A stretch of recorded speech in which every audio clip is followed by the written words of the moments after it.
It's December 4th, 2024. On a cold Manhattan morning, and Brian Thompson, the CEO of America's largest health insurance company, United Healthcare, stands outside the entrance of the New York Hilton Midtown Hotel that was hosting a meeting he planned to attend. Out of nowhere, a man dressed in a cream-colored hoodie approaches the businessman standing around 6 meters away and fires 3 times at him from a suppressed 9mm pistol. He collapses. The assassin walks by, then runs off, fleeing on an electric bicycle. Someone had just murdered the CEO of one of the largest companies in the entire world. Overnight, this would become one of the biggest manhunts in recent history and has sparked great conversation about the morals behind the suspect's motive. This is the hunt for America's favorite criminal.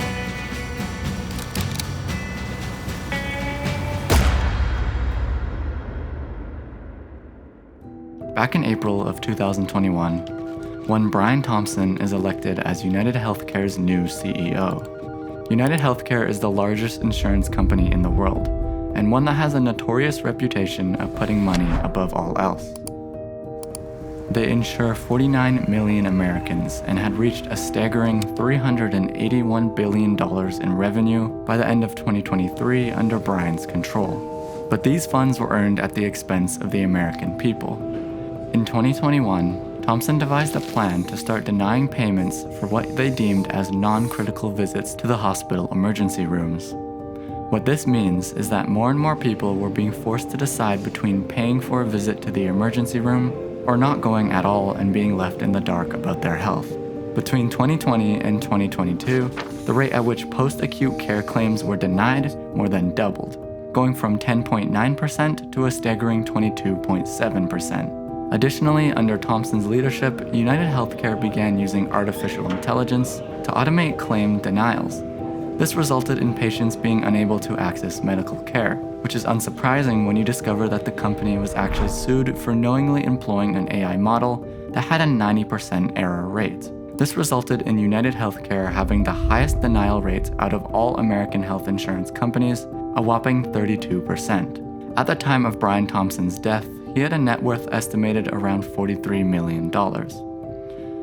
All this money earned from the suffering of the public caught the eye of one man who would soon take actions into his own hands.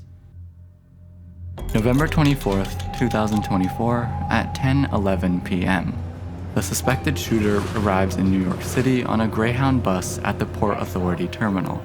The bus originated in Atlanta and made 6 or 7 stops on the way to New York. However, the police could not immediately determine where he got on the bus. The man then takes a taxi to the area of the New York Hilton Midtown and spends around half an hour scouting the area. At around 11 p.m., the man takes a taxi to the HI New York City hostel at 891 Amsterdam Avenue. He presents a fake ID to the clerk at the hostel and pulls down his mask to smile pleasantly at her. He would stay in this hostel for 10 days. December 4th, at around 5:30 a.m., the suspected shooter leaves the HI New York City hostel for the last time, taking a bike back towards the hotel. In only 11 minutes, he appeared on surveillance at 54th Street and 6th Avenue, walking back and forth in the area of the Hilton Hotel where United Healthcare's parent company, United Health Group, is holding its annual investor conference, one that Brian Thompson will be visiting shortly.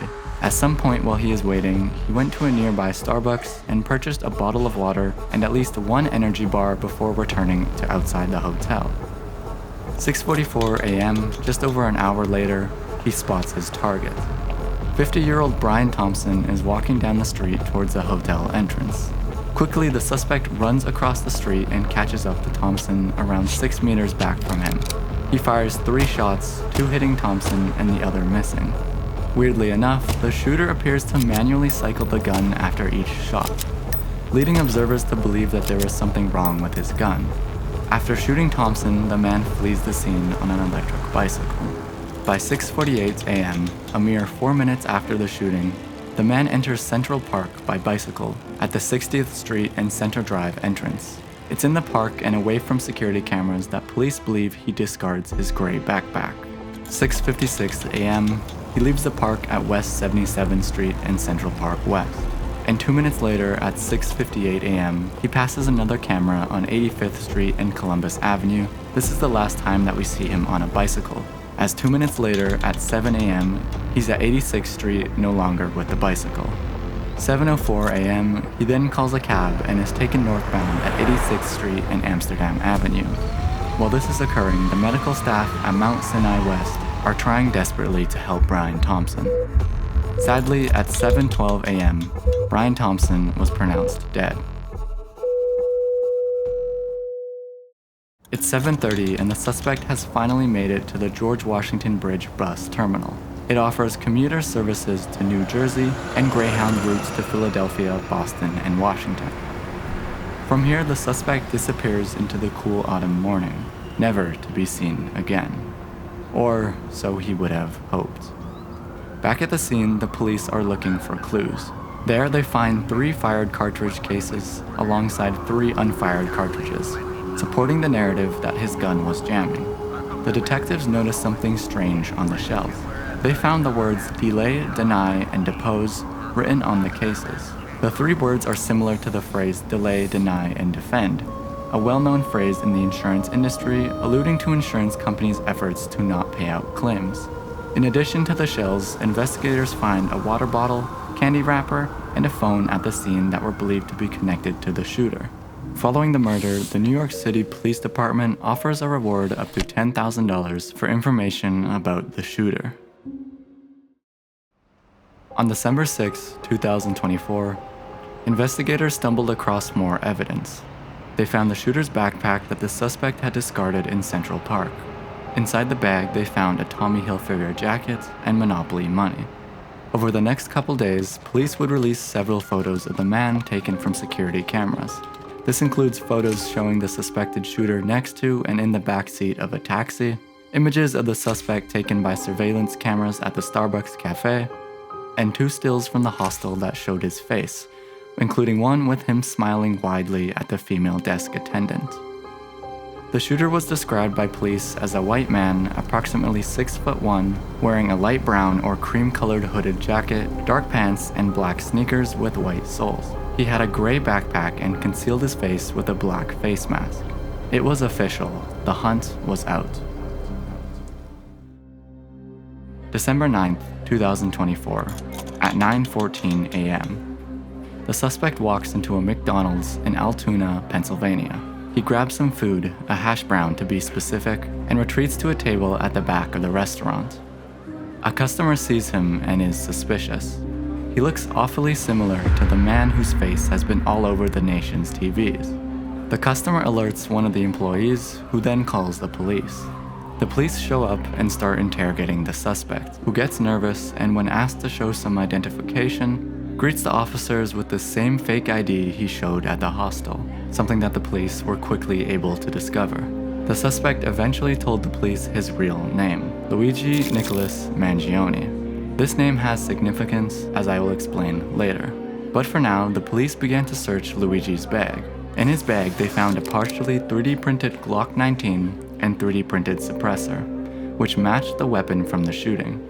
The 3D printed parts design was an iteration of the FMDA 19.2, a design released in 2021 by the libertarian group Deterrence Dispensed. The police also found a 3-page, 262-word handwritten document about the American healthcare system, said to be Luigi's manifesto. There, he was arrested on the spot.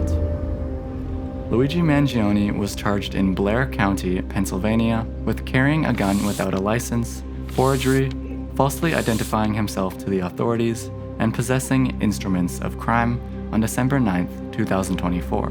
By the end of the day, he was charged in Manhattan with second-degree murder, 3 counts of illegal weapons possession, and forgery. But that wasn't the end.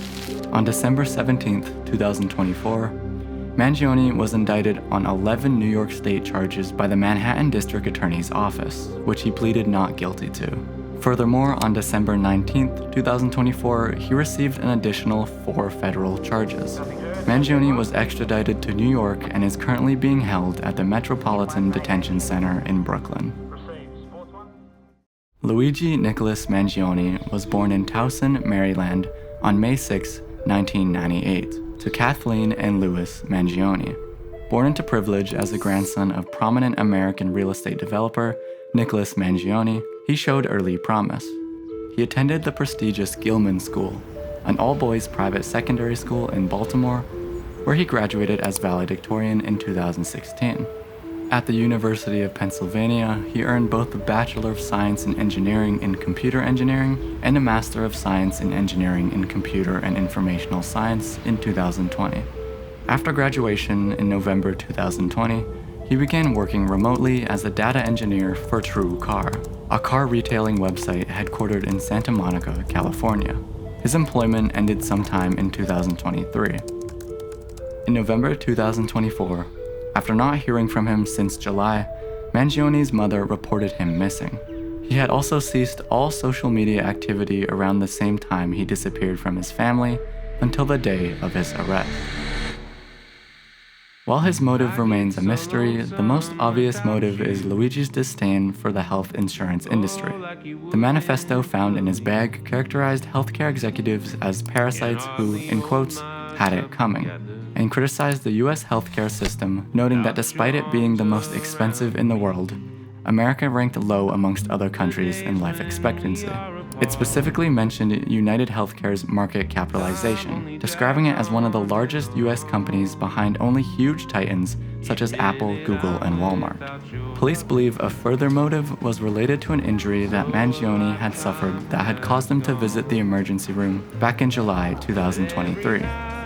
Online photos showed screws in his back.